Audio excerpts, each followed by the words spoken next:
एक पेपर लीकमुळे फक्त exam cancel होत नाही, लाखो विद्यार्थ्यांची मेहनत पुन्हा सुरू होते. देशाचे करोडो रुपये खर्च होतात आणि हजारो झाडांपासून तयार झालेला कागद पुन्हा वाया जातो. मित्रांनो, आजचा हा व्हिडिओ फक्त नीट अपडेट नाही, हा प्रत्येक स्टुडंट, पॅरेंट आणि सिटीजनने पाहायला हवा. नमस्कार मित्रांनो, स्वागत आहे तुमचे पूनम्स लाईफ सायन्स अकॅडमीमध्ये. नीट UGC 2026 संदर्भात आलेल्या अपडेटमुळे सध्या देशभरातील लाखो विद्यार्थी स्ट्रेस आणि कन्फ्युजनमध्ये आहेत. री एक्झाम होणार का? स्टुडंटने आता काय करावे? आणि या सगळ्याचा देशावर आणि पर्यावरणावर नेमका काय परिणाम होतो? आज आपण या सर्व गोष्टी डिटेलमध्ये समजून घेणार आहोत, म्हणून हा व्हिडिओ शेवटपर्यंत नक्की पहा.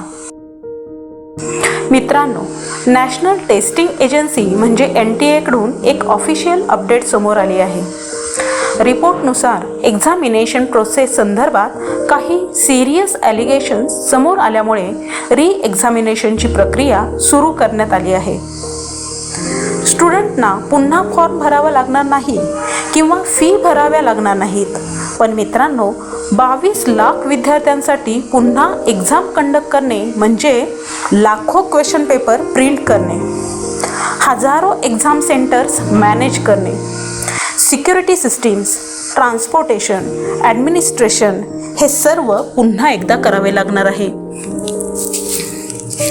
एका पेपर लीकची किंमत फक्त एक एक्झामपर्यंत मर्यादित नसते. जर लाखो क्वेश्चन पेपर्स पुन्हा प्रिंट केले जात असतील तर त्यासाठी तेवढी झाडं लागतात, पाणी लागतं, वीज लागते, ट्रान्सपोर्टेशन सिस्टीम लागतात. आज आपण क्लायमेट चेंज, डिफॉरेस्टेशन आणि एन्व्हायरमेंटल क्रायसिसबद्दल बोलतो, पण रिसोर्सचा असा मोठ्या प्रमाणावर होणारा अपव्यय टाळणे हे सुद्धा तितकेच महत्त्वाचे आहे. एक्झामिनेशन ट्रान्सपरन्सी मेंटेन करणे ही फक्त एज्युकेशनल रिस्पॉन्सिबिलिटी नाही, तर एन्व्हायरमेंटल रिस्पॉन्सिबिलिटी सुद्धा आहे.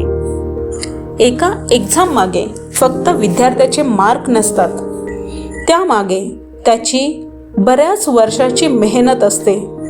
काही विद्यार्थी सोशल मीडियापासून दूर राहतात, प्रेशर हँडल करतात, रात्रंदिवस मेहनत करतात आणि अचानक री एक्झामची बातमी आली की मेंटली स्ट्रॉंग राहणे खूप कठीण होऊ शकते.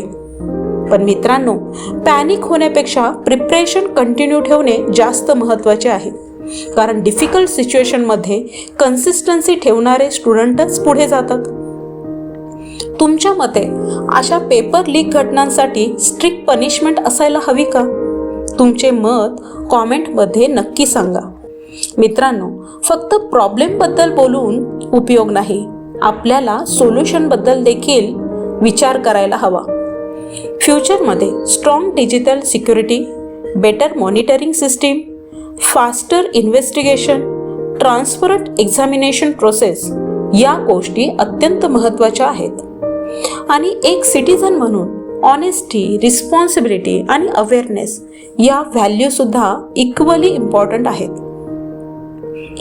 एका एक्झाममुळे तुमचे भविष्य संपत नाही. आज तुम्हाला स्ट्रेस वाटत असेल, कन्फ्युजन वाटत असेल किंवा फ्युचरबद्दल फिअर वाटत असेल, पण स्ट्रॉंग पीपल्स ते नसतात ज्यांना प्रॉब्लेम्स येतच नाहीत. स्ट्रॉंग पीपल्स ते असतात जे डिफिकल्ट सिच्युएशनमध्ये सुद्धा पुढे चालत राहतात. म्हणून प्रिपरेशन थांबवू नका, स्वतःवरचा विश्वास सोडू नका, कारण तुमचं स्वप्न अजून जिवंत आहे. जर तुम्हाला एज्युकेशन सिस्टीम मजबूत पाहायची असेल तर हा व्हिडिओ प्रत्येक स्टुडंट आणि पॅरेंटपर्यंत शेअर करा. आणि नीट, CET, सेट, नेट आणि लाईफ सायन्स रिलेटेड मिनिंगफुल अपडेटसाठी चॅनेलला सबस्क्राईब करा. तुमच्या सपोर्टमुळेच आपण अवेअरनेस स्प्रेड करू शकतो. So stay connected with Poonam's life science academy. धन्यवाद.